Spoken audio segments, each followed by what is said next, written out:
Boom! Everyone is connected.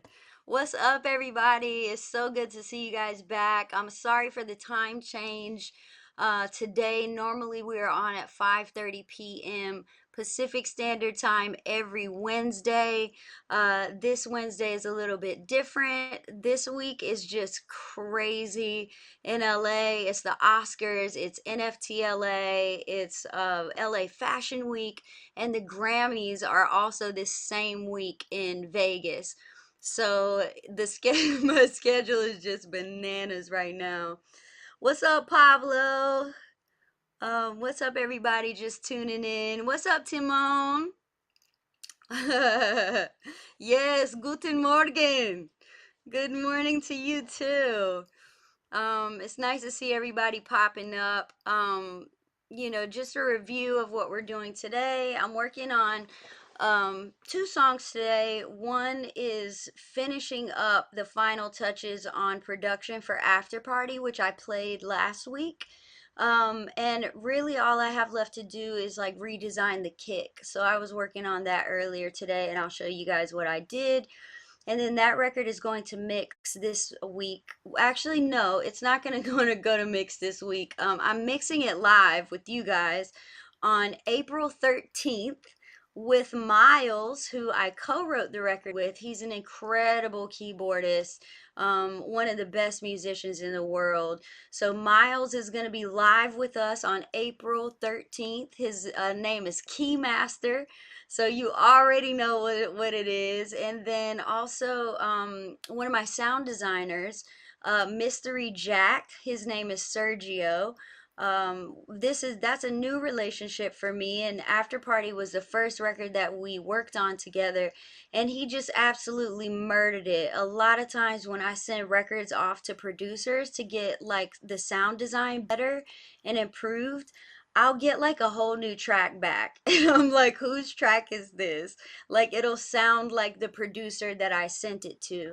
And I need it to sound like me, but just, streamlined and tightened up. And Sergio just absolutely killed that.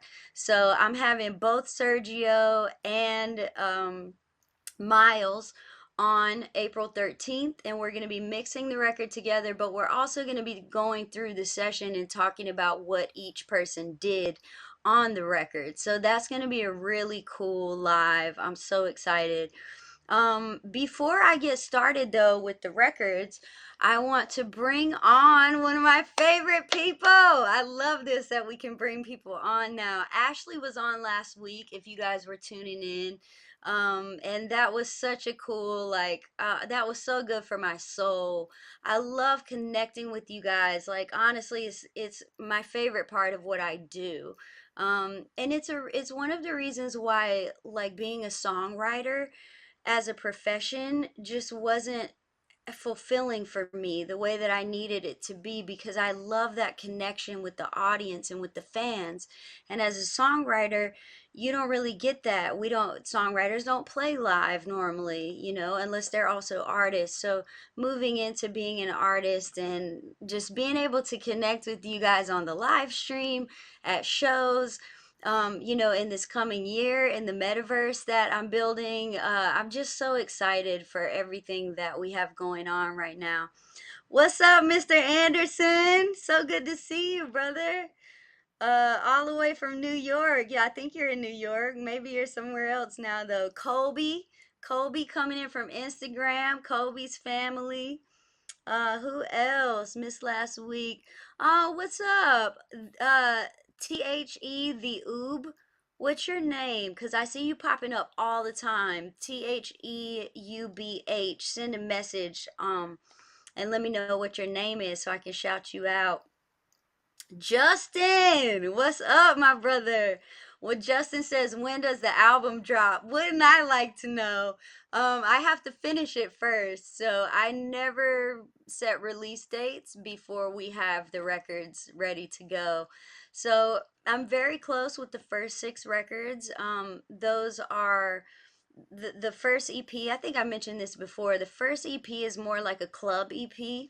It's very like tech house, deep house, sexy, dark, just a club driven EP, which is really cool, and it feels really unique. And I'm excited about that. The second EP is more emotional. It's more chord driven. The first EP is more bass driven, bass and drums. The second EP is a little bit more like progressive house. Yeah. What's up, Diana? If you guys see Diana Chang on Instagram, Diana is our moderator here on the live streams, and Diana is also helping me set up the Discord, which I'm so excited about. It's a private Bright Lights family Discord channel, and it's going to be just a handful of some of my favorite people, and we're going to be building this together, like what we're doing right now, how I'm making the album, and you guys are helping me, and kind of like peeking in on the process of the album.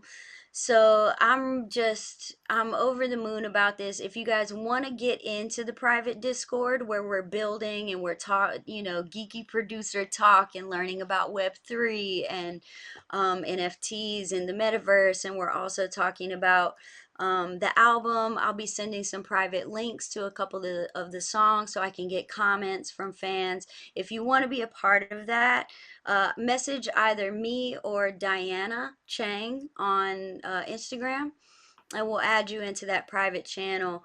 I want to say hey to a couple other people popping up. TC Viteca.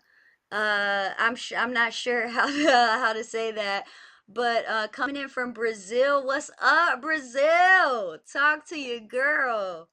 Clarence. Oh shit, Clarence. Shut up. That's you? Bro, Clarence, you've been around for a long time. I had no idea that that was you on THEUBH on Instagram. That's so cool.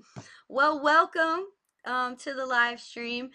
Without further ado, I would like to bring up Jakey.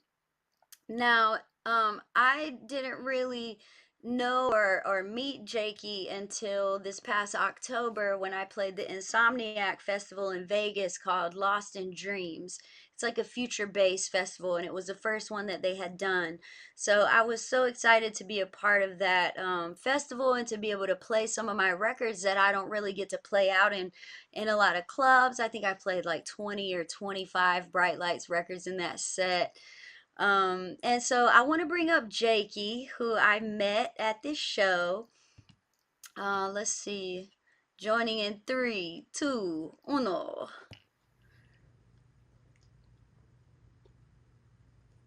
Let's see where he's at. I'm not seeing him pop up now. That's weird. Can you hear me?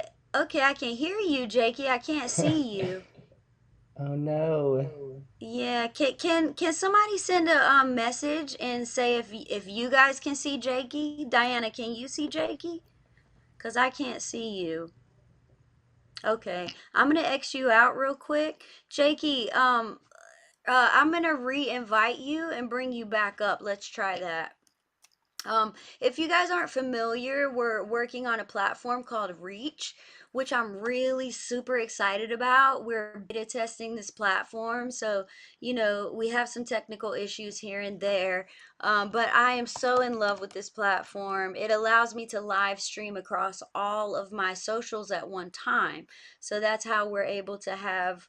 By the end of the live stream, like 1,000 people watching, and it's just been such a cool experience. Let me see what I lost. Jakey's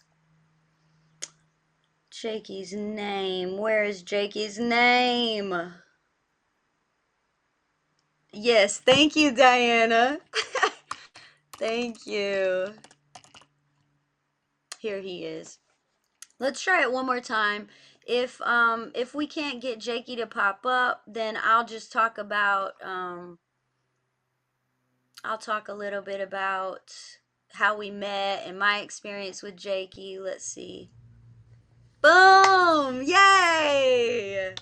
I'm so glad that we can make this Hey work. everyone. Hello, my love. This is like we gotta do this every week, dude, because seeing you guys and like connecting with you guys in this way, it is so good for my soul. Yes, okay. That's fucking huge, Represent. dude.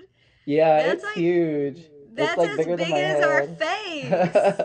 How long did it take you to make that? It took like 2, 3 days. Wow, that's incredible. Yeah. That's so cool. And so you made that for the Lost in Dreams festival, huh? I actually made this years ago, but I never got to like actually see you until Lost in Dreams. Oh, okay. Gotcha. Yeah, Gotcha. I want to say this is like 5 or 6 years old.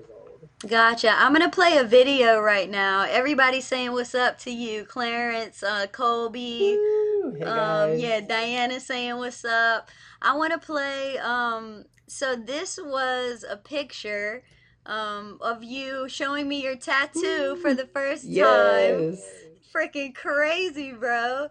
Like, Trey, my former tour manager and my best friend, brought you up to the booth, and I was like, "Oh, who's he bringing into the booth?" And all you had to do was pull up and show me your arm, and I was just like, "Family!" And it was so good to meet you that day. I have a Yes. little, I have a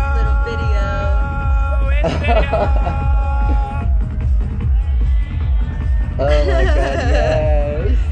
Oh yeah, that was such. Oh man, I wish I could go back to that show. It was such a good time. Now you live in Vegas, huh? Yes, I do. Okay, cool. I used to live in Vegas. I really love Vegas, man. I had a really great experience living there. So yeah, I love to go back. But let's talk about like what is your favorite BL record and why, and like I want to talk about just like what it means to you, and yeah, talk to me. So my favorite song is gonna be Believe by You and Thomas Gold. Okay, that's the record that I put behind Yes. Ashley's video. Yes, I When I love posted the that video one. last week, yeah. Mm-hmm. And so So what makes like that one special, so special to you? okay, so I want to be like really honest.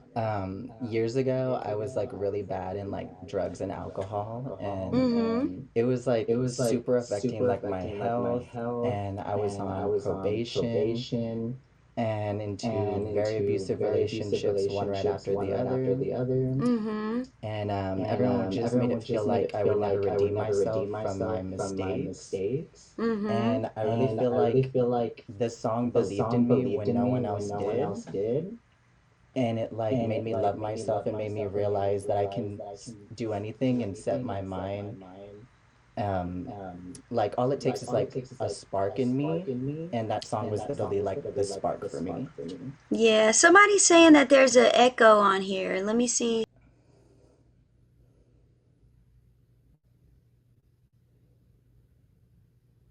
Can you hear me? Here, let me try to put my headphones on.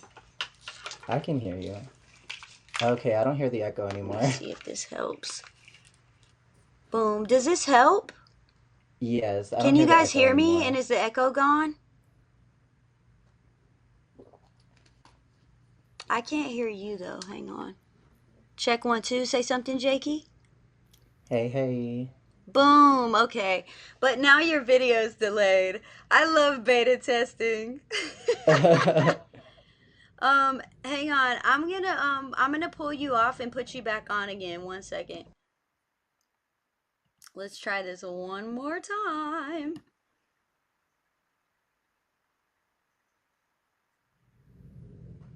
1 2 3. How's that? That's much better. Okay.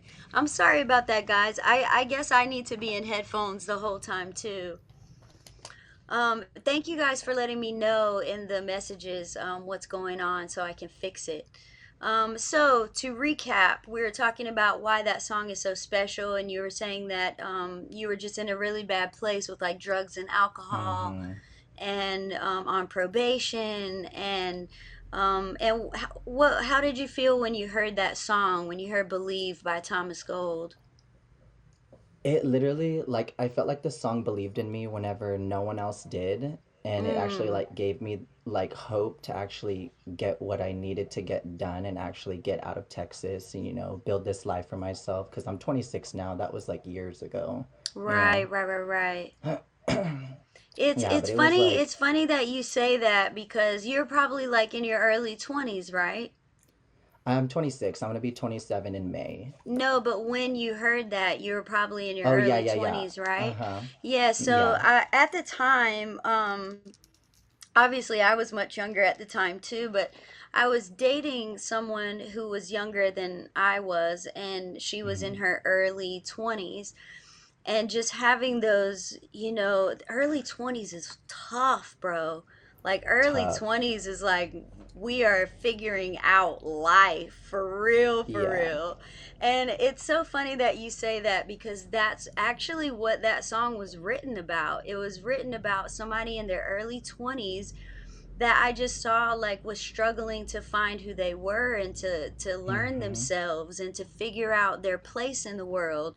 But the girl that I'm speaking about, there was just so much, that she had a good heart, like she was smart. There was just like so many things there that I was just like, I believe in you, Yeah. and the shit might feel a little, off now or out of place now, but like I believe, I see something in you and I believe in that, in that growth, and I'm here for that growth and I want to be a part of that. So it's really cool to hear you say that that was, what meant a lot to you about the song, cuz that's what that you are who the song was written for, Yeah. that's so funny. Sometimes I talk to people who have a totally different story. Like I'll write a song based on where I am in my life or the people around me, right? But what I Hmm. love about songs that are super relatable is that I might be talking to somebody who has a totally different take on that record and was like, "Oh, I thought that record was about this," or like Yeah. Britney Spears Trouble for Me, right? Like a lot of Yes, so a good. lot of fans are like, "Oh, that's about alcohol." And I'm like, okay, to No. you, like, but that's not what I wrote it about. But I think that's what's so cool about a great song that's like really relatable, right? Is that everybody has their own take on it and has their own Yeah. story behind the songs. So that's so cool to like just have you on and to talk about that. But like, Jakey, you mean so much to me. And Ooh. meeting you, yeah, meeting you at the festival, and even just interacting with you online, and how you brought such a cool energy to the BL chat that we have, the family chat that's on Instagram. Yes. And we're about to move that chat to the Discord. But you brought such an energy to that chat that I was like, man, we needed him. And so I just want to thank you for who you are and like what you bring to my world. And yeah, it's been so great to know you. So thank you for coming on Yes, today. likewise. Of Yeah. course. What are you up to for the rest of the day? Um, I don't know. Probably just watch a movie with my boyfriend. Yes, okay, that sounds Yeah. nice. I wish I could do that. I am, like I said, this week is crazy. It's Oscars, Grammys, LA Fashion Week, and I know. NFTLA. Yeah, so I'm gonna go check out Steve Aoki's talk. He's speaking Ooh, about his, yeah, about his yes. NFTs and his metaverse. So I'm excited to see what he has to share because he's always been so forward. I have so Yeah. much respect for him as a businessman, and I'm interested to see, where he's headed and like what kind of things they're doing for their world, and maybe we can implement some of that stuff in what we're building too. So Yes, yeah. definitely. Yeah, so I'm that's what I'm doing a little bit later, but it was so good to see you. I'm gonna You get too. into the mix with these other records, but thank you again for coming on, and we'll catch up next time. Yes, of course. All Love you. right. Mwah, mwah, mwah. Love you. Bye, Bye. guys. Awesome. Let me catch up on some of these messages. Oh, what's up, Ashley? What is up? I think I can take these headphones off now. You guys let me know how it's sounding when I take these headphones off. Do you guys hear an echo right now? Can somebody let me know if there's an echo, if there's delay? Are we cool with my headphones off? Okay, so I think that when we have guests on, I have to go into headphones, but otherwise, when I'm here just vibing by myself, I think we're good. Let me catch up on some of these messages. Everybody was saying what's up to Jakey. Most of the comments are coming in from Instagram. Um, so good to see you here, Ashley. Who else is here? Oh, Hector. What's poppin', Hector? Peter. I see Peter coming in from YouTube. Um, he says, "What a cool conversation." Oh, thank you. Yeah, I think it's cool to talk about you know, where the song came from in terms of like the creator's mind, but also what the song means to people who love it and it really impacted their life. It's always interesting to hear those kind of stories. Um, oh, somebody said you are a pretty girl. Oh, thank you, Nilio Doll. I appreciate that. What else? A lot of comments coming in right now. Um, oh, everybody's being so sweet. Thank you. um, cool. Bonjour. Everybody, thank you. So many cool comments. I appreciate the love, guys. Right now, I want to dive into a song that I pulled up last week called After Party. It's on the first EP and it's entering its final stages. So I started the record with my friend Miles, also known as Keymaster, and he brought over his was it a Moog? I think it was the sub Moog that he brought over, and we were just playing around with a bunch of stuff, and we wrote the record together. And then now it's finally finishing its final stages. So I'm gonna share my screen with you guys now, and we're gonna move into music mode. Um, Let me see. Let me know also how the sound is coming in, Diana, when I start playing this. Let me select screen share. How much fun are we having? Boom. Can you guys see this? I'm gonna quickly play something. How is this sound? Are we good? Can you hear me and the track? Okay, perfect. Thank you, Diana.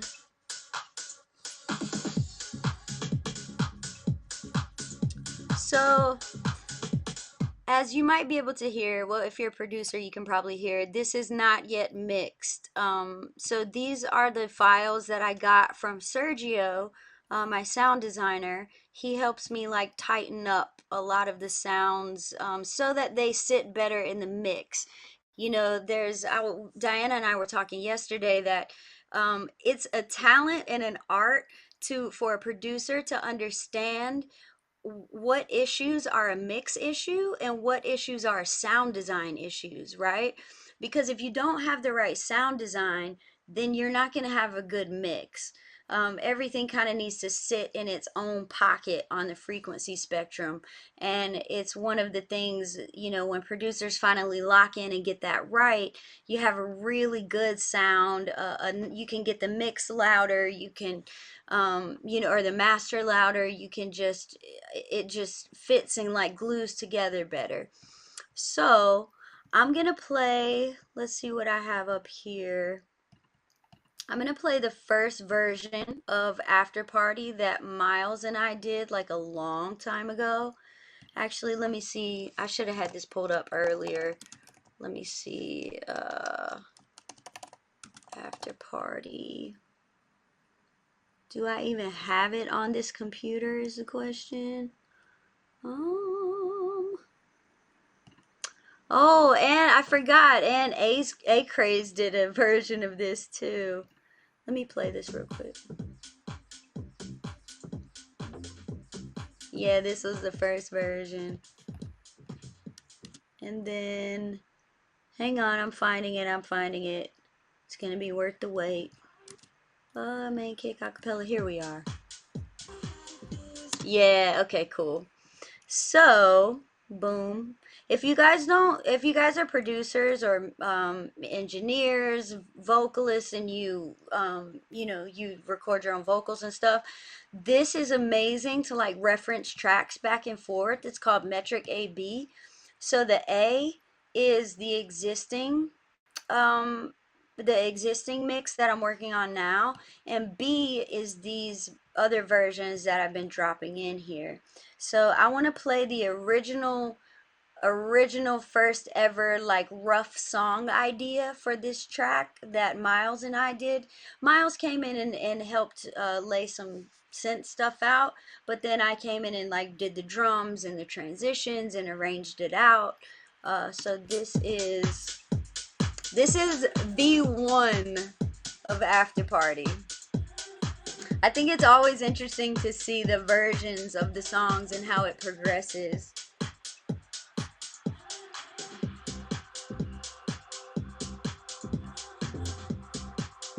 It's still cool like this. I changed the bass line since this.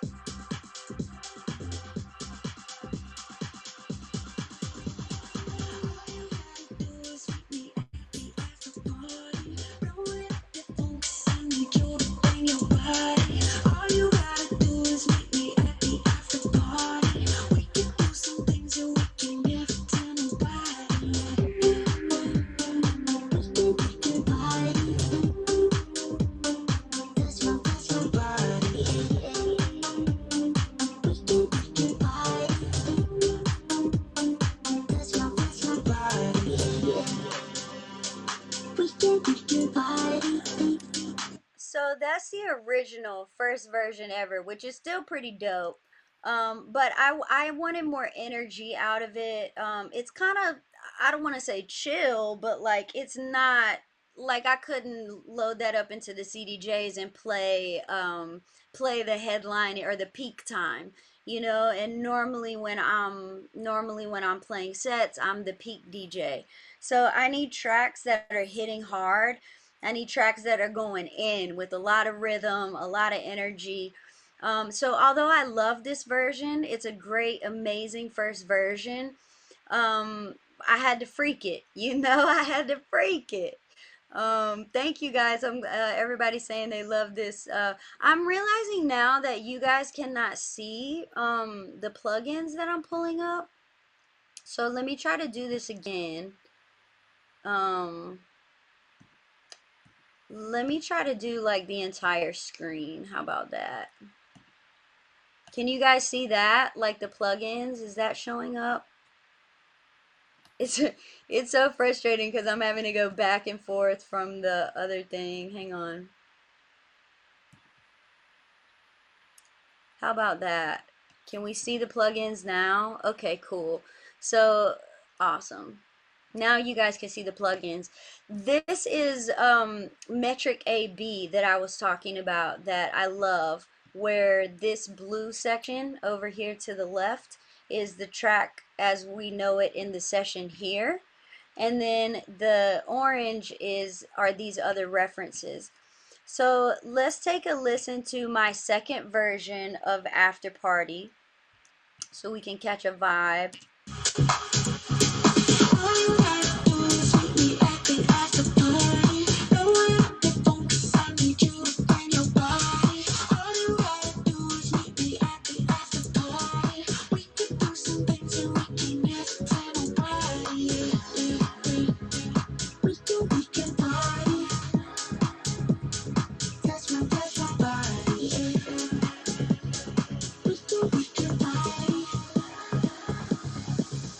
That's my body.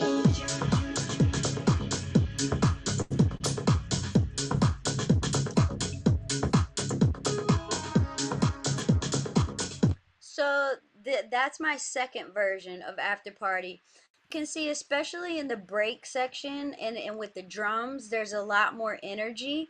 But as I started to mix this as I started to mix this record, I realized that the sound design was off in a few different ways. Like the bass wasn't really shining the way it needed to, the drop wasn't hitting right. And so that's when I reached out to Sergio, and he came in with some sound design stuff. So I'll play you what Sergio did. So so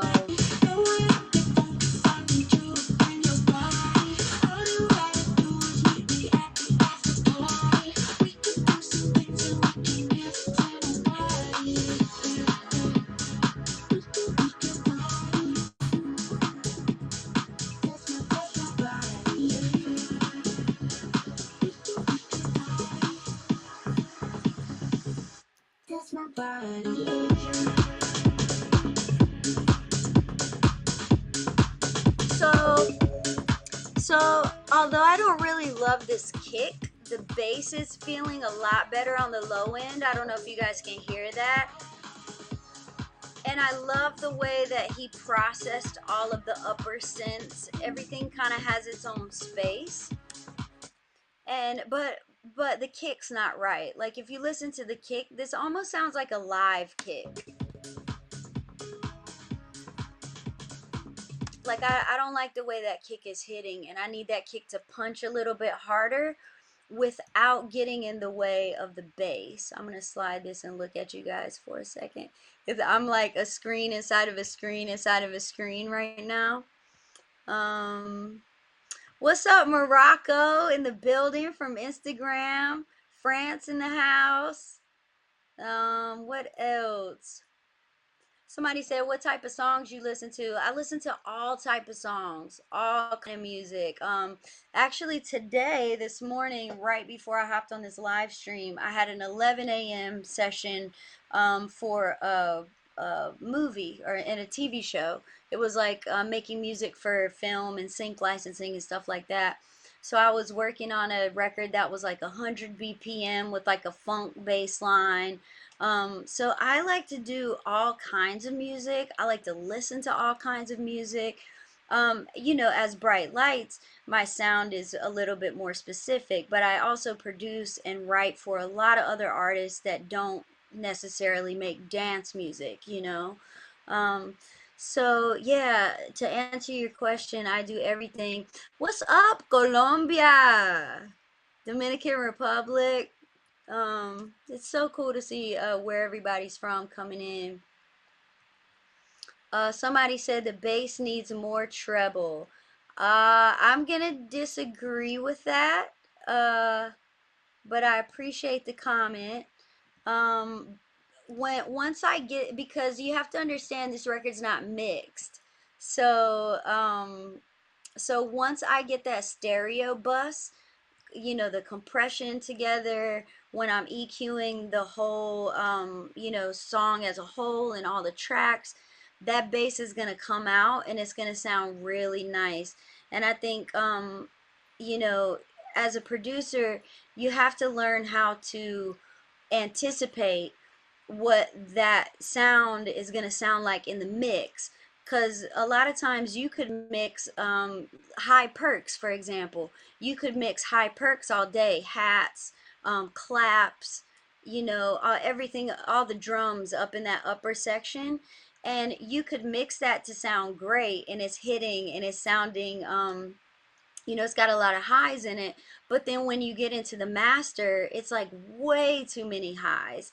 So you really have to think about kind of like what you're doing when you're producing. Think about how the mix is going to be, and then when you're mixing, thinking about how this is going to sound in master.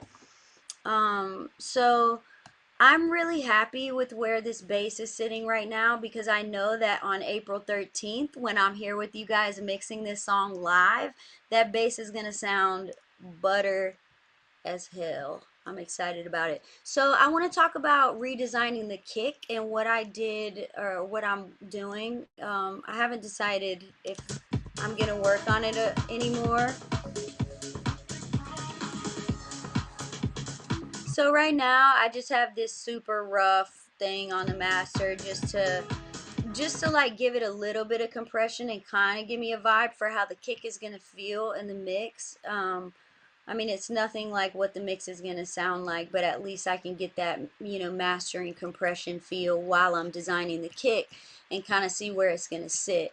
So this is the original kick that I made originally for this song. It's cool. It's cool, but it doesn't have enough booty. Like, dance records really need to have that booty on the kick. The kick is the most important, the low end is really like where it's at for dance records. And the low end, I think, is the most difficult part to master as a producer. So I love that kick, but really what I love about that kick is the punch. Like that 200 to 300 range of that kick, 200 to 300 hertz range is really a cool, punchy area. This is the kick that Sergio designed. Hang on. Oh, hang on. I'm not. Hang on, hang on. This is what you gotta watch out with metric A and B is that like I wasn't even playing that before. Hang on. Let's go back here. I mean, it's the same kick as what we were playing before, but now we're in this session. And then this is Sergio's kick.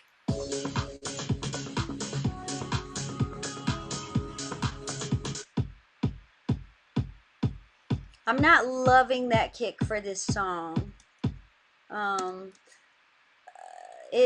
Something about it feels more like it's leaning into like a live kick. So what I did was I pulled the original. Remember we looked at this kick up here. So I pulled this kick down and I high passed it and boosted that 200 right where we see. I'm going to mute this real quick.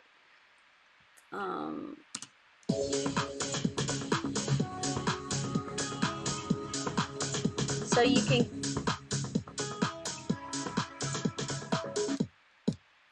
hear what that's doing. I love this punch right here. This is beautiful. And then I created a new bottom for it yesterday in Kick 2. What I like about Kick 2 is that you can determine what pitch you want the kick. I took the high mids down in the kick. I also dropped the sub 2 semitones because it just felt like the sub hits better a little bit lower than the rest of the punch. And this is a modulation of a 909 kick. And if you know anything about dance production, 909 is like the ultimate drum machine for house music. A lot of those hats, claps, like a lot of, early beginning dance music was 909.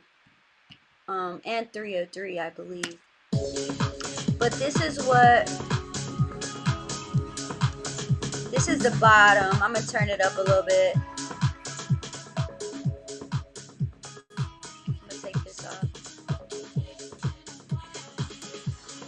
So that feels like it fits in the pocket a little bit better for this record. And then let's add in the top.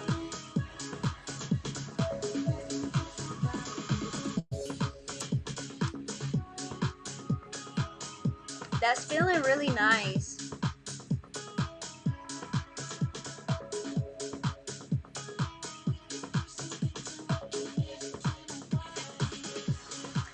And what I love about this kick, so the red is the bass. I always color code my stuff the same every time. What I love about this particular kick that I redesigned is that it brings the bass out even more. The bass was being kind of like shrouded a bit by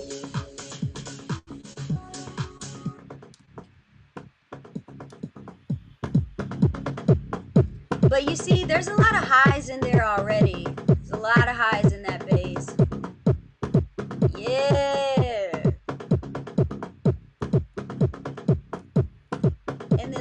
listen with this. Um, let's listen with Sergio's original one.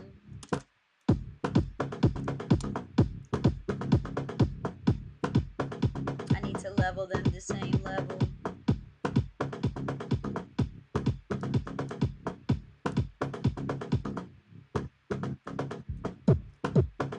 You hear the difference between those two kicks? This is the new one,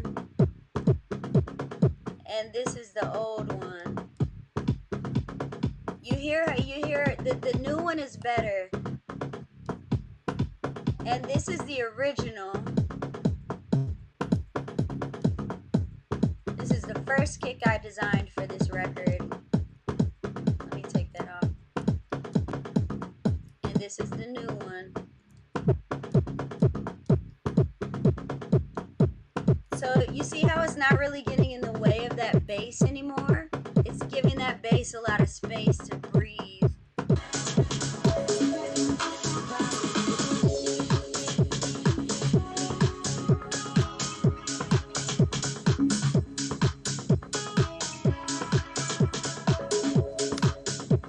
Dude, this is gonna be so amazing when it's finished. I'm so excited. This is probably like boring for people who are not producers, but this is real. Like, this is making the album. You know, this is my process. This is how I'm thinking. And I love hearing comments from you guys about what you like, what you don't like, you know, what you think could be better. I am compressing the kicks, Damon. Actually, what's up, Damon? It's so good to see you here, Damon. So I was kind of going back and forth because let's look at this kick. It already has, I'll go through and show you guys like quickly what I did. So the bottom of the kick, I low passed and I did a boost at 50 because a lot of dance kicks really hit there at 50. Why are these text messages popping up? Sorry. So right here at 50, I boosted that because it just really allows that kick to cut through. And then, like I showed you before, on the top, I high passed it and boosted that 200 and dipped the 800 a little bit. And on the top of the kick, I made the attack stronger so it hits a little bit harder and it doesn't last as long. I took the sustain down because the bottom was shorter, and so I needed to match the length of the top and the bottom. So I get the punch without, and that's why it works so well with the bass, because it's not as long now, right? It's a shorter kick, but it packs a harder punch. And that's what I really need out of this record. Then I went here and I EQ'd some more. This is actually a Luca Predolesi thing that he does here, where he brick walls the bass, or sorry, the bass, brick walls the kick. If you guys don't know Luca Predolesi, he's one of the most amazing mix engineers of all time. And that's one of his tricks. Boosted this. I explored possibly boosting the 50 hertz again, but it was just too much. So you can see here I have disabled it, and then I dipped out the 144. What else did I do with this kick? Oh, so I used the DBX 160 to compress kicks and snares. I think it's really, really nice for that. And I usually keep that hitting at about like -5 or -6.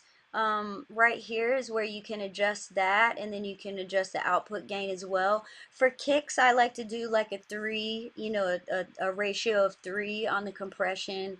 But I think it gives it a nice glue to that kick, because when you have a top and bottom, you kind of need to glue that together. I did another transient thing here where I pulled the sustain down even more, so that it's even more out of the way of the bass. And then I explored a limiter, which I did not like that option, so I took that off. I'm still going back and forth about the OTT.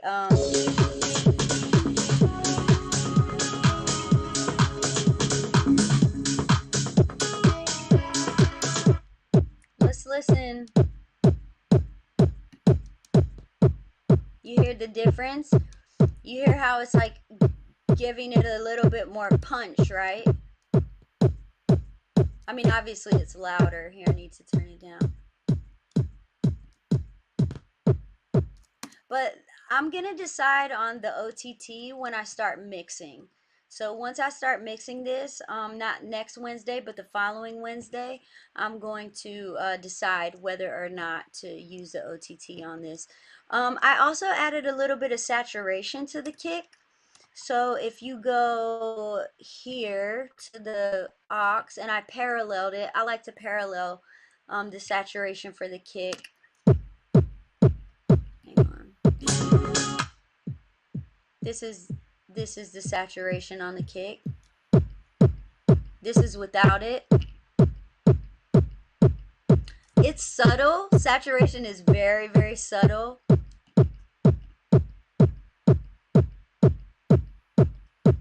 But you can kind of hear what it's adding in there. It's just giving it a little bit more punch and grit.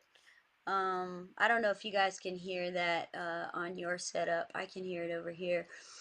So that is what I did today with the kick on After Party.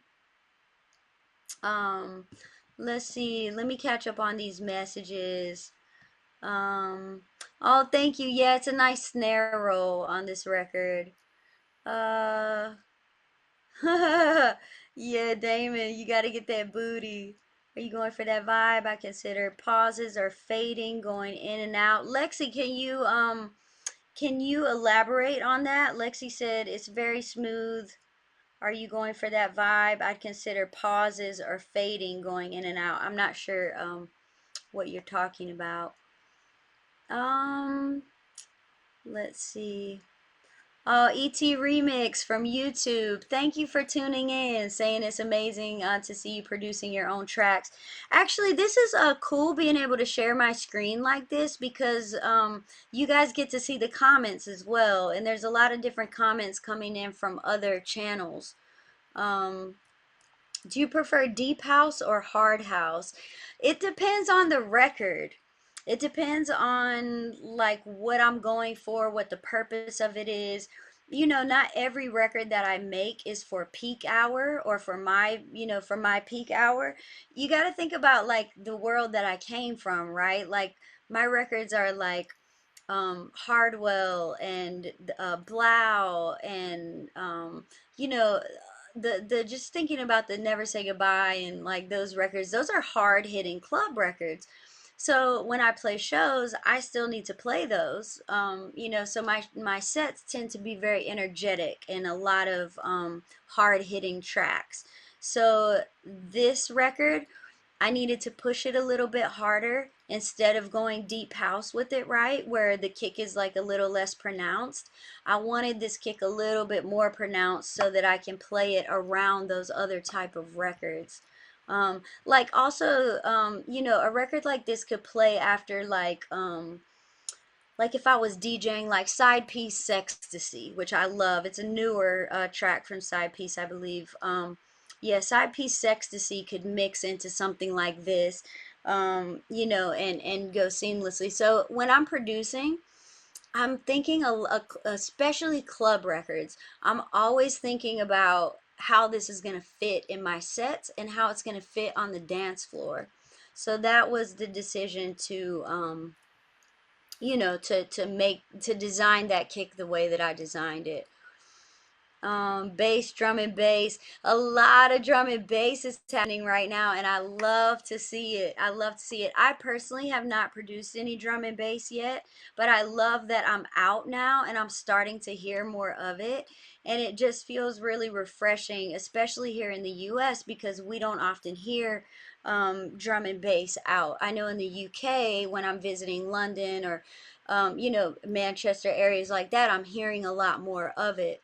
Um, but yeah, let's see. I'm just trying to catch up on this. Somebody said all the good days of EDM. Yeah. Um, let's see. Big room vibes. I guess somebody was trolling me on here. I didn't see anything. I didn't see anything about that. Um, but trolling is what the internet does, right? Um, yeah, as an artist, like I've had to get used to like hearing people talk shit. Like you just get used to it at a certain point, and you learn to you learn to process it in ways.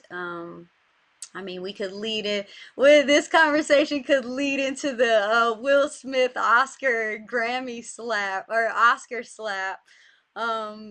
Just about like, cause sometimes shit catches you off guard, right? Like when somebody's trolling you in a certain way, and like there are times when like you just art is very personal and it's from our heart, it's from our soul. So when people start talking shit about our art or shit about our family, or like it's hard to sometimes take that not take that personal. So yeah, it just popped in my head because it was like biggest news of the week, right? Um, but yeah, so I'm gonna move out of this because I want to save a lot of the talk for this track. Hang on, I'm gonna go X out of here. I want to save a lot of the talk for this track for when Miles, Keymaster, and Sergio Mystery Jack join me on April 13th. Not next Wednesday, but the following Wednesday when I start mixing this record. So I just wanted to get the kick redesigned. In dance music, the kick is everything. So if you don't have your kick right, you do not have a record. So I was like, man, I really have to get in here and get this kick right. So I'm happy and relieved to have that done.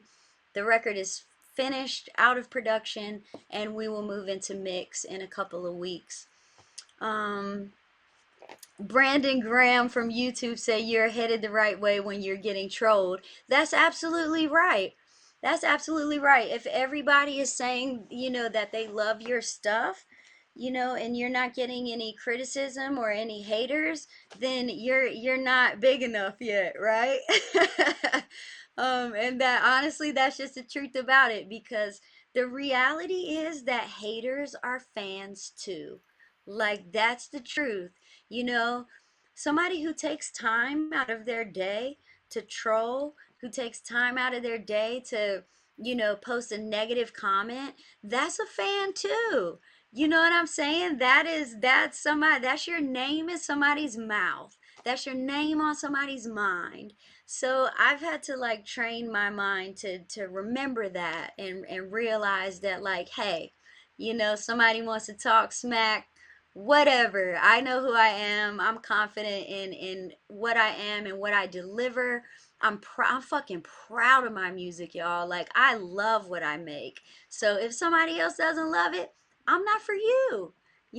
I'm just not for you. So, yeah, we learn to process that in different ways. And I think it's something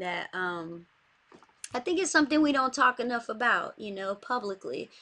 Um, so that's the end of After Party for today. We're at 5 o'clock. We have a little bit more time. So, I don't have like much of a plan today, after party, but what I would like to do, let me, um, let me exit out of here.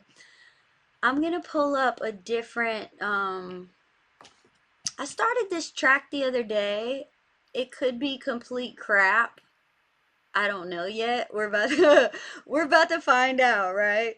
I love that I can just I don't know, like this live stream experience is so cool because I can just be who I am and I can just play the stuff that I've been working on throughout the week, and whether it makes an album, whether it doesn't, like this is what I've been doing and it'll be cool. It'll be really cool. Like everybody who's here every week, right? You'll be able to see like what made it and what didn't make it, right? There will be some songs that you're like, man, I really love that song, but like it didn't necessarily make the album. Or the opposite. Hated it. hated it. I don't know, I might hate this what I'm about to play right now. Um Somebody wants me to speak in Spanish. Qué cómico. Um, I'm not fluent in Spanish. I love Spanish. Spanish is my favorite language, actually, and I wish I was fluent in it. I think if I moved to a Spanish speaking country for like 3 or 4 months, I think I would be fluent. But I love it so much. And yeah, me encanta español. But I want to play this song. Like I said, this could be terrible, but we're here, we're connecting. There's a lot of transparency going on here, so I'm gonna share my screen again with you guys. Okay, cool. Here we are. Um, I don't even know what loop this is on. Oh, okay. So this was an idea that I had. So it's called Dance is My Only Friend, and I sort of had the idea for this track because um sometimes like sometimes we feel like very alone, right? I think that's like something common that we all go through, like just feeling like nobody's there, or like I'm just all by myself. And I wrote this top line, dance is my only friend, because I felt very alone until I found dance music. And I'm gonna try not to get like emotional talking about this, but I just like um it just a lot of times it feels like all I have is music, and ugh, I did not want to get emotional. But I think it's something that like we all experience, right? Um feeling like nobody understands. Um so I'm gonna share my screen again. Oh, I'm already sharing. Okay. Woo. I hate when I get emotional on camera. Boring. Anyway, so this top line is essentially like how I feel about like music and dance, and like it kind of saves me. So this is what I started. But I love, because I haven't heard this. I haven't heard this in a while. But I love how like right off the bat when I play the track, like the track, the track feels like super upbeat, and I'm over here fucking crying about the fucking theme of the song. Anyway, it's not supposed to be a sad song, but this is the vibe.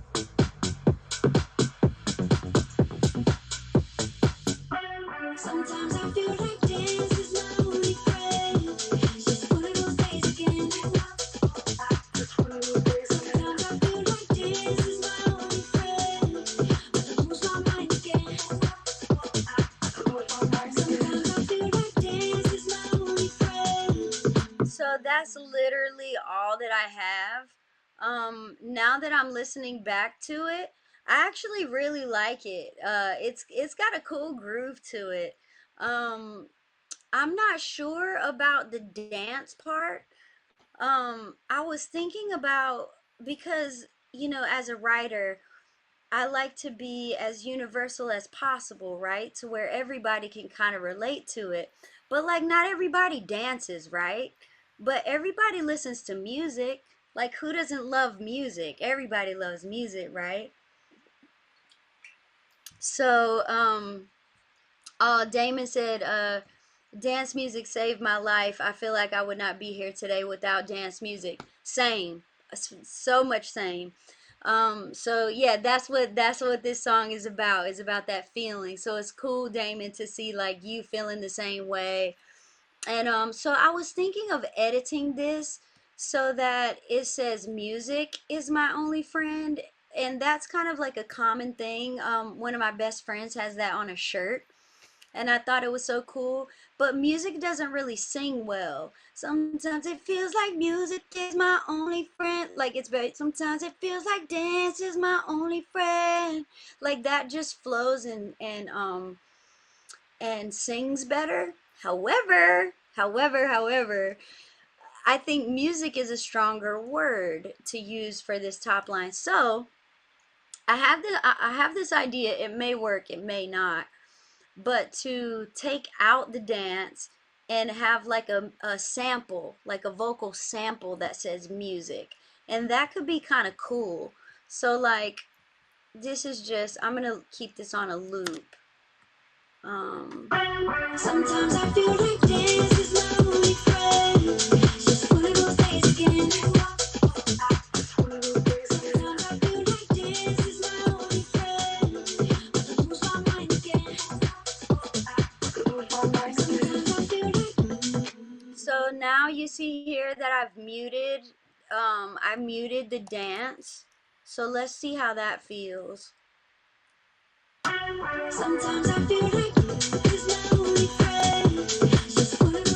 So here's what I want to do with the sample, right? Like I don't know if you guys can hear me while this is playing, but I kind of want it to be like sometimes I feel like music. I'm gonna try to get close to the mic. Music. And like pitching it or something. Like I think that's cooler than singing it. Music. Hey.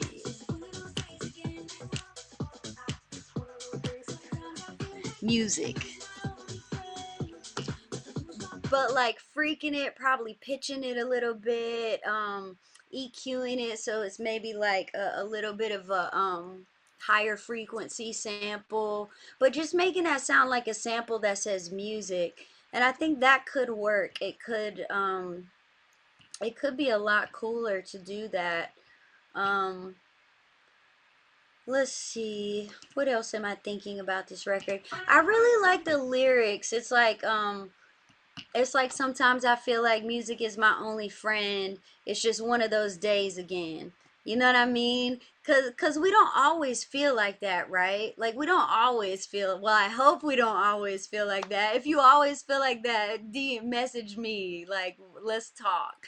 But you know, we don't always feel like that, but some days, some days you just going through it and it's like sometimes it feels like dance is my only friend. It's just one of those days again, or music is my only friend and it's just one of those days again.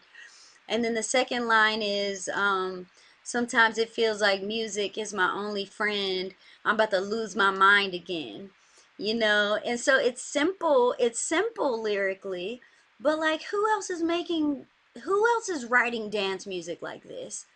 And that's what I'm always thinking when I'm producing, when I'm writing, when I'm making records in the dance space. I'm always thinking of like, how can I do something unique and different that nobody's doing and that is just done in a way that fits the landscape of where dance is right now, but that stands out and is unique enough to feel like, wait, who is this? Wait, what's this? And I think this record kind of does that lyrically, and it does that vocally, like with the vocal. Let's see, Damon said, would you use a vocoder on it? That could be cool too. Like, actually, I love that idea, Damon, because automatic, which I have played in the previous live streams. I'll pull it up right now. I'm gonna X out of here real quick. But automatic, which oh my God, which version am I gonna play is the real question. Let's see what's the latest version. I think this is the latest that I have bounced. I can feel electric static. This beat here go. So because that record and automatic is on the first EP as well, and this would go, if this record makes it, that would be in with automatic. So Damon, I love that idea of making that music a vocoder using Reactor. Native Instruments Reactor is how I made that automatic thing. I don't know why it's losing focus, but yeah, that's a great idea. Thank you, Damon. I'm gonna try that when I record it. I have to jet soon because I want to make Steve Aoki's talk at NFTLA. It's him and Neil Strauss. I don't know if you guys know Neil Strauss, but him and Steve are both speaking together on a panel, and so I really want to get in and like hear what they have to say. And then later, I'm going to Wisdom tonight to watch Steve live. He's playing a show. Who else is there? Oh, I think Mary Droppins. I think Mary Droppins is playing there tonight, and I just discovered her maybe, gosh, what, like a month ago or 2 months ago. But she's so dope, and I'm really excited to hear her. She's opening for him tonight. Yeah, so if you guys are in LA in town, that's happening at Wisdom tonight. But thank you guys so much for joining us. Does anybody have any questions for me before we hop off today? I always have so much fun on here with you guys. And Diana, did you want to come on and say anything? Should we talk about the Discord before we dip out? Should we speak about the Discord? Should we talk? Oh, somebody says, a la gringa hermosa. Muchas gracias. Oh, that's Hector. Muchas gracias, Hector. Me encanta. Oh, Argentina. Yes. Do you have any future plans to release sale? Oh, this is a great question. David Podesek from YouTube. I've been seeing a couple of your comments popping up here, like really good comments, actually. Thank you for engaging and popping on. So to answer your question, David, a lot of the stuff that does not make the album, vocals, let me specify, a lot of the vocals that do not make the album will end up vocals on a new sample pack, which is really cool. So for this record in particular, I have written 3 top lines for this track, and I say this track, I've even redone the track 3 times. So I think I might even have the, yeah, I do have it. Here, let me take all this off solo and take this off of Soundshift. So this is just rough. I need to re-record it. This was what I recorded on a live stream. Love me or you don't, miss me or you won't. I don't really care either way. I gave you everything. This is pretty cool though. I gave you everything. So I need to re-record the vocals and like tighten them up. But that was another top line idea for this same kind of a track. So I've changed the bass line and like the key and all that, but you can hear, I think I have to pitch this up something crazy like I think I have to pitch this up something crazy like 5 semitones. Let's see. Yeah, 5. But you can hear that this was kind of created. Oh, I think I just lost my, yeah, I did. I just lost my solo thing. Love me or you don't, miss me or you won't. I don't really care either way. I gave you everything. I gave you everything. Love me or you don't, miss me or you won't. I don't really care either way. I gave you everything. So this session is really funny because you can see how, like, as I'm scrolling down, you can see there's a lot of this stuff that's from the other versions, and then I have stems from a whole other record imported. Dude, these vocals, what are these? I don't even know what these are. Let's see. Hang on. This session is a hot mess. Like, I need to decide what I'm doing with it and move along. Um,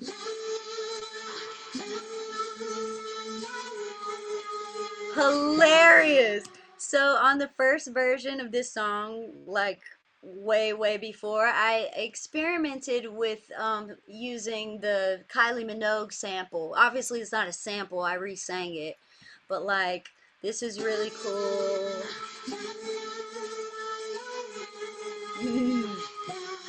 It's one of my favorite dance tracks of all time that can't get you out of my head, Kylie Minogue. Now, obviously, I can't use that for the vocal sample pack. That's something that I would have had to clear for the album. Luckily, we're not using it, so I don't have to clear it. Less of a headache. But yeah, I need to make a firm decision on this session and just but I really love this dance as my only friend. Like I don't know, or music. I think it's going to be music as my only friend in the end. But yeah, something about that feels like really special and cool. So what I'll probably do is let that what was the other one? Um Oh, love me or you don't, miss me or you won't. I don't really care either way. I gave you everything. And one thing I want to mention about that, even as I'm singing it now, like obviously I haven't warmed up my voice, but that top line is really low for my voice.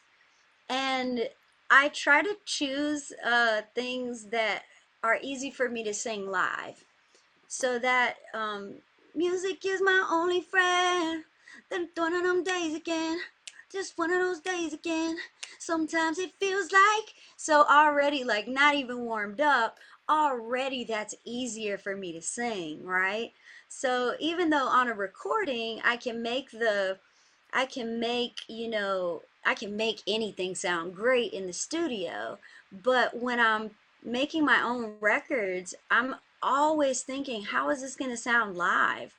Like, how will I sound like sing? Because I DJ and I sing live over top, filtering the vocal out or singing over TV tracks. TV tracks are like where the lead is muted and it's just background vocals.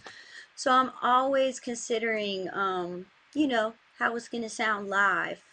So I think I'm probably gonna finish Music is My Only Friend, and hopefully that'll be the last track on the first EP. Somebody said, I'm kind of wondering how you are so possible and awesome. Oh, that's so sweet. Drowning That Waving from Instagram. It's good to see you here, man. Let's see. People of the Parallel. I love seeing people's usernames. Oh, Colby said, please post some of your evening. Actually, that's a good idea. So when I'm at the when I'm watching Mary Drop-ins and when Steve's on and all that kind of stuff, and even for the panel, like I'll post some stuff from the panel for you guys to see. I think that's a great idea, Colby. Thank you. Somebody said, as a young producer, it's super interesting to see your projects. I want to ask if you do the mixing by yourself or giving to other people to be involved. ET Musics is asking this on YouTube. That's a great question. So this is a catch 22, right? Because I don't only produce, I'm also an artist who's touring, doing shows, but also I'm the CEO of my company. So I also manage myself. And you can only imagine how much time that takes, negotiating my own deals, and really doing the branding deals and making sure that the bills are paid. And like, that is a full-time job in and of itself. So when we talk about like all the different hats that I wear, mixing is not something that I wanted to do, but I kind of have to do it right now for two reasons. One reason that I have to mix this is because I know the sound that I want, right? I know exactly how I want my music to sound. I know how I want it to hit, how I want it to feel. Um, and mixing is very personal. Mixing is very specific to each producer, right? So at least in the beginning, I need to be doing a lot of my own mixing to establish the sound that is me. And hopefully, after I establish what is me and we get this first album out, I would love to have somebody else mixing these records. I already have people coming in on sound design with certain issues. Like I didn't want to have to spend I didn't want to have to spend 3 or 4 hours on that kick yesterday. I didn't want to have to do that.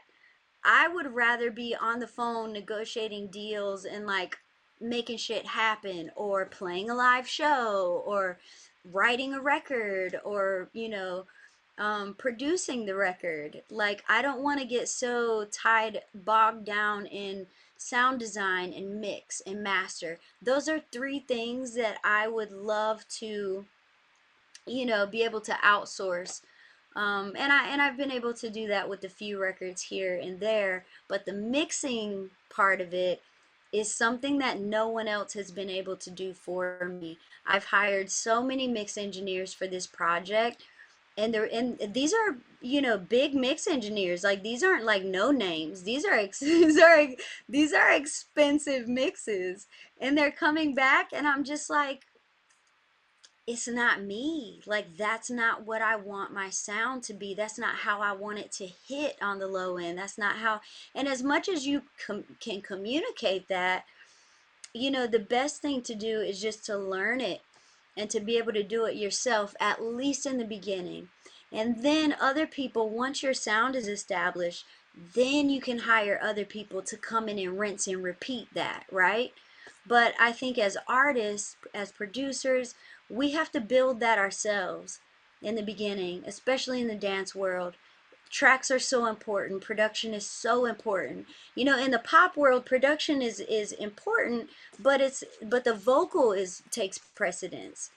In the dance world, although my album is very vocal driven, it'll probably be the most vocal driven dance album of the year, maybe of all time. But the tracks are still extremely important, and who I am as a producer in that space is extremely important. So, yeah, thank you for asking me about that. The short answer to that question is I would love to have somebody else mixing these records. I'm definitely having somebody else master them. We do STEM masters. Um, and so, yeah, at this point in time, I'm doing the mixes live right here. I think the first mix I'll do live is going to be After Party on April 13th, on the Wednesday. Let me see. Oh, Diana's reminding me about the echo if we hop on. Let's see.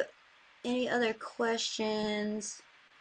Yeah, thank you guys so much for engaging and being here today. Somebody said, would love to hear how you start to work on a new track. How do you start from lyrics or music? Oh, that's actually great. You're kind of catching me at like the end, right? So I'm finishing my album. But I would love to do something where I start, because that's a really interesting process to see as well. And I do that in my songwriting classes, the Songwriting 101. I just launched Music Biz 101 and Songwriting 101 a couple of months ago. And those classes are going to be available for click to buy soon, and they are self-paced. And so you can move through the course at your own pace. And at the end, you have a certificate that you have finished a songwriting course or the music business course. And the songwriting course is really cool because it takes you from the beginning, the very onset of like, how do we begin and how do we start a record? Because that's the songwriting. The end of the record is production. The end of the record is production, mixing, mastering. The beginning of a song is chords, lyrics, melody, vibe, groove. Like, all of that is writing, right?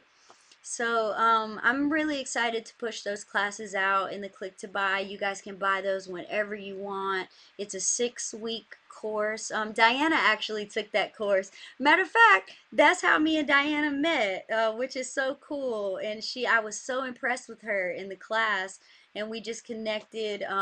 Shit, we went to a party together last night. Like, it's been a really cool relationship. I really enjoy building with you guys and connecting with you personally.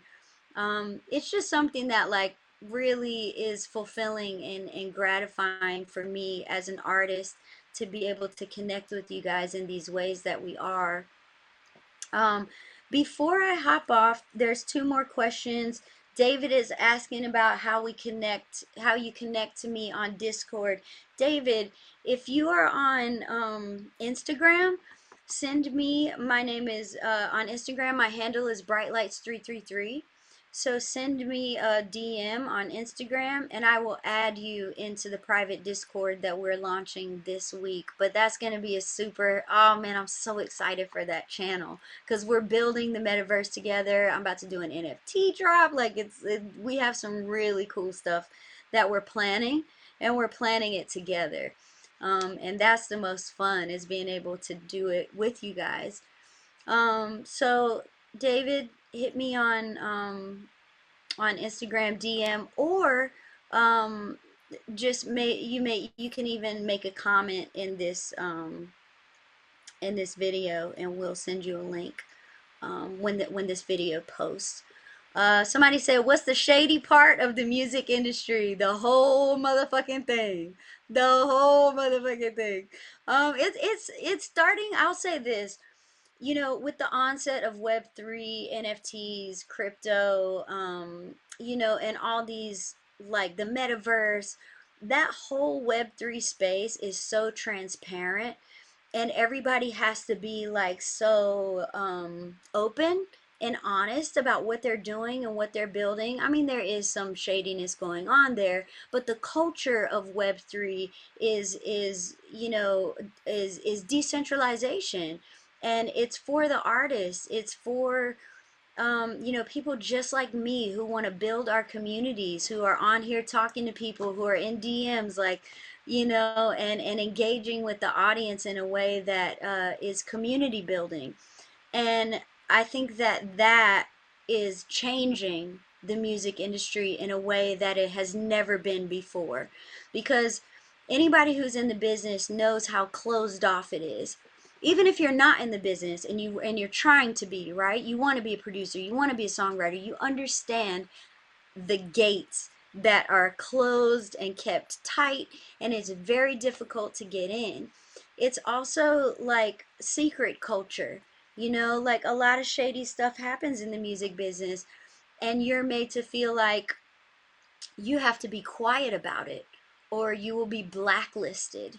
You know what I mean? That's happened to me. Oh, one of the biggest managers of all time on one of my biggest songs called my manager cursing him out one time. "She'll never work in this town again." I was like, people really say that? Like, people, what is this, a Hollywood film? Like, what's happening? And it was the shadiest thing because the artist was trying to take a piece of the publishing, and the artist did not write anything on the record. I wrote the entire the entire melody, the entire top line, the lyrics. He didn't write chords, like nothing. And so it was just it was one of those moments where I was made to feel like I was bad because I was standing up for myself and I was saying, "Hey, I don't get to tour. I don't get master royalties. I don't get endorsement deals. That's what you get off of the record that I just wrote." And like, you know, so that was one of those moments where I realized that we needed a space.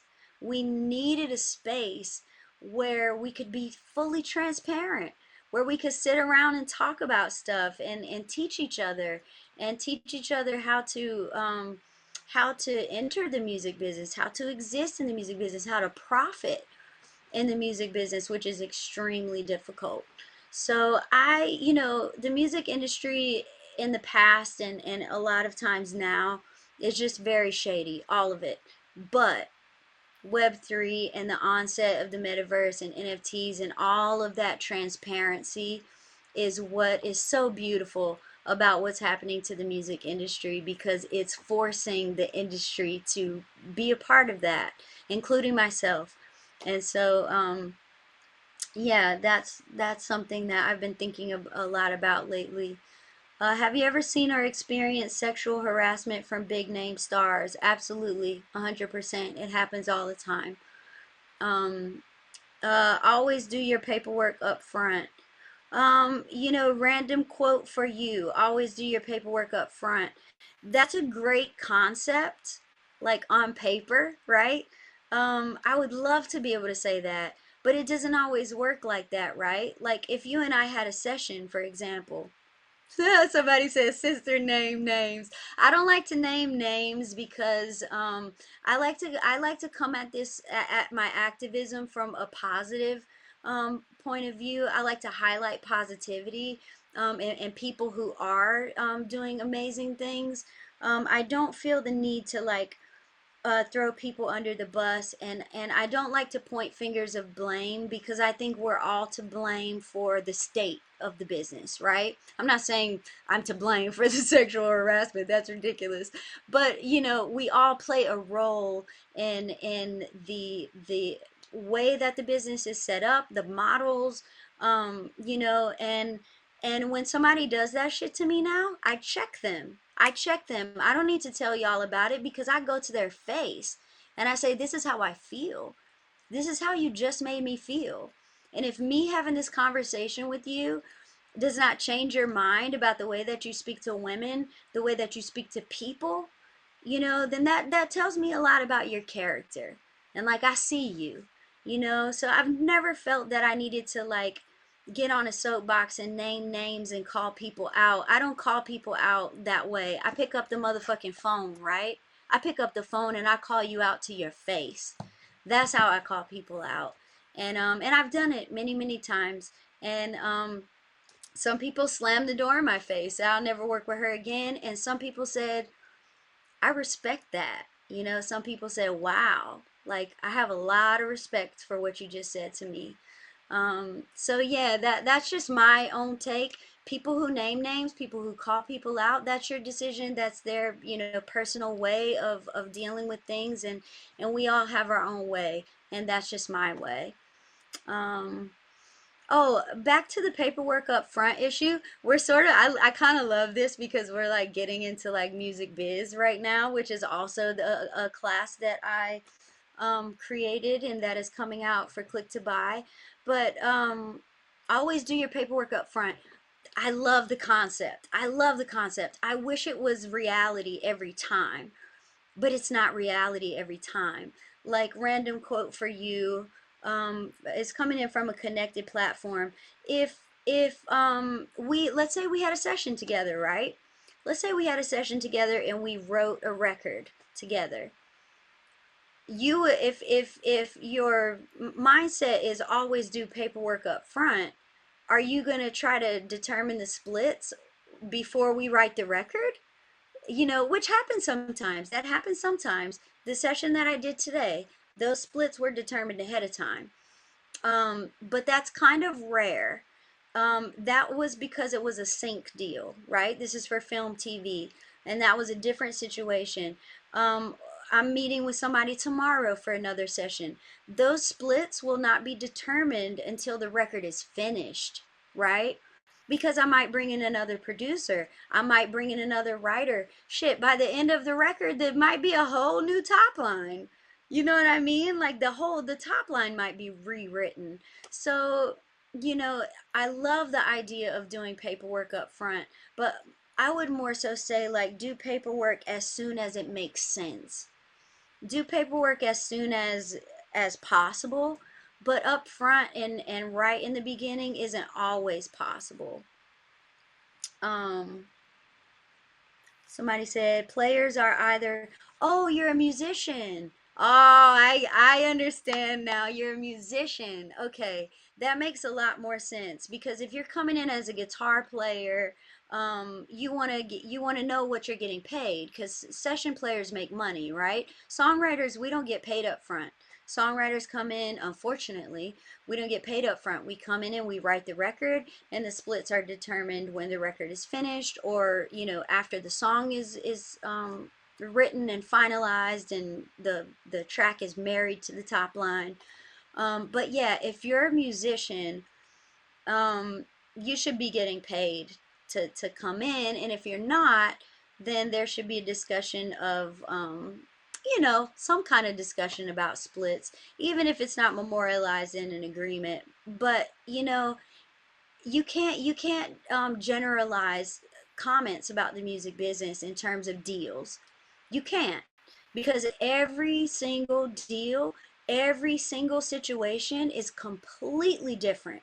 It's totally different. It's different people, it's different styles, it's different types of deals. um and so to make a generalization about what is the right thing to do or not to do in regards to deals, like it's just, it doesn't exist, because everything is done on its. Have you ever had a song unreleased due to paperwork?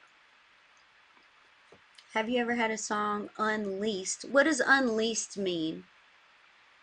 I don't know what unleased means. Um, but yeah, we're getting into music business. But it's cool to see you guys like interested in this kind of stuff, because I'm super interested in it too. And I'm passionate about the music business. Oh, sorry, it was a typo. A song unreleased due to paperwork. Oh, so you mean somebody's holding a song hostage? Absolutely. People hold songs hostage all the time. I got somebody holding a song, a top line, hostage from me right now. You know why? Because I did the deal too early. I did the deal too early.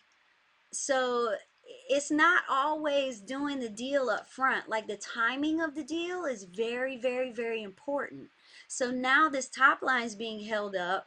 There's not even a release date scheduled. The record will probably never come out, and it's bound to someone else through a contract. And I've reached out to the management team. They have completely ghosted your girl. Like, no response at all. I will eventually reach out to the artist and be like, this is the wackest shit, and you need to get your shit together. And we need to talk about this. But yeah, that's something I'm going through right now because I did the deal too early. I did the deal up front, and I shouldn't have done the deal up front. If I didn't do the deal, my top line would not be held hostage. You feel me? Or, or I could do the deal and put a clause in the contract that says that this record has to be released by a certain date, or you no longer own, or you no longer have the top line. You no longer can license the top line. That's probably what I should have done, but I didn't have that clause in the contract. So yeah, thank you for that discussion. Random quote for you. Fights over splits because it wasn't done up front. But honestly, bro, you're always going to have fights over splits, especially when there's a successful record. My most successful records, there have always been fights over splits. Unless it was like a very simple, like two people 50-50. You made the track, I made the top line. Clearly, that's 50-50. You know, but arguments over splits is just something that we have to get through and we have to deal with. It's just part of being a business person. It's part of being a negotiator. It's part of being a good business person. And you're going to make a lot of mistakes. That's just a part of it. That is just a part of it. And we live and we learn, right? So, yeah, don't be too hard on yourself for for mistakes that you make along the way with your deals or with your negotiations or lack thereof. Because if all you have is one hit, if all you have is one good record, that's not enough. You need a catalog. You need record after record after record after record.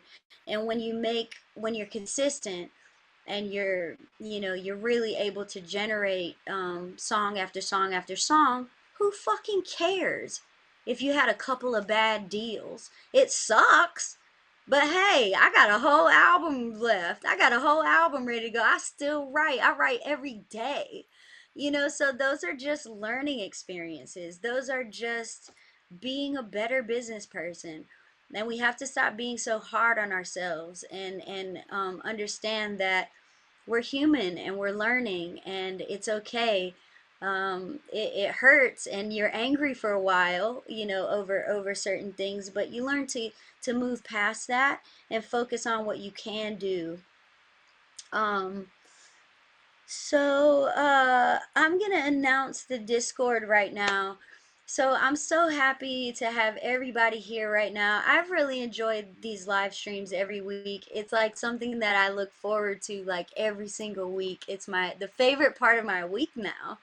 Um, so I previously had an Instagram chat room called BL Family, and it was with all my, super fans, like my favorite fans. But there's a lot of you guys that are on other platforms that aren't on Instagram, and so we are moving this chat to Discord. And Discord is going to be a lot more organized. There's going to be a lot of different tabs, links to unreleased music from the album that I want you guys to comment on and say, I love this section, or, I love the bass line on this. This is my favorite song of these songs. I'm interested in all of the feedback for the music. Um, and then we're going to have Web3 education because I'm currently building out a metaverse, which I'm so excited. We're going to be doing this together.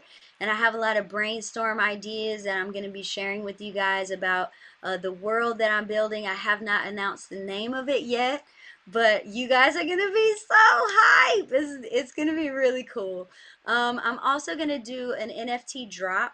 I've never done an NFT drop before, and this is for me to test the waters and understand the process of doing a drop. This is going to be the most exclusive drop that I ever do. This is going to be like 53 pieces, so not everybody will be able to buy these NFTs. This is going to sell out for sure. So the people who are in the Discord are going to have first access to the pre-sale. You guys are automatically going to be whitelisted for that first drop. And like I said, it is going to go really fast. But I'm super excited. We'll get to test the waters a little bit, and it's going to be with some of my biggest records, which I'm really, really excited about. What else are we having in the Discord? Oh, we're going to be talking about our favorite artists, current records that we're hearing that we love. I'm going to be telling you guys the new stuff that I'm putting into my DJ sets that I'm really excited about. I told you guys about Mary Droppins earlier today. Like, she's an artist I'm hyped on. We were talking in the family chat about the Cannons. The Cannons is incredible. Really, really cool. Like almost like vintage throwback style act. It's a band with an incredible female front. But yeah, that's another artist we talked about. We're also gonna have, if you're a producer, we're also gonna have producer talk. We actually, after this live stream, Diana, we should do a music biz tab too, because I feel like a lot of people are getting really engaged with the music business part of it too, and I'm super passionate and hype about business talk, so I would love to do a music business tab. Um, and then we'll have a producer tab where we go in. You guys can tell me about new plugins you're loving. I'll tell you about new soft synths that I'm finding. We can just get in there and like really geek out. But it's a platform that I'm going to be on every single day. I'll be on there, talking to you guys. And yeah, I'm super excited. So if you want to be a part of the Discord, it's a private channel. DM me on Instagram or Diana Chang. Diana's on here right now. I don't think you guys can see Diana's messages though because she's backstage in the live stream. What does she say? You can announce the Discord. If you do a story. Oh, this is what I'll do. That's a great idea, Diana. I'll post a story on my Instagram tonight and I'll tag Diana and you guys can start following her. Oh, I see right here. I wonder if they can get my I wonder if they can get my message. Boom. No, my messages are private too.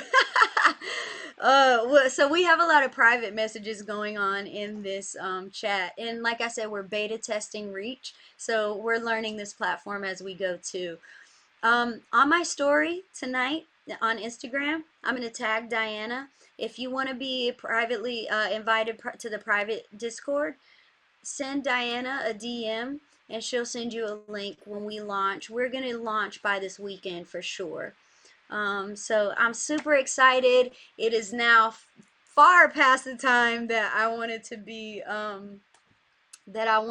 doing this, but I'm so excited to have connected with you guys, and I'll see you very soon. Thank you guys for tuning in. Until next time. Mwah. Bye.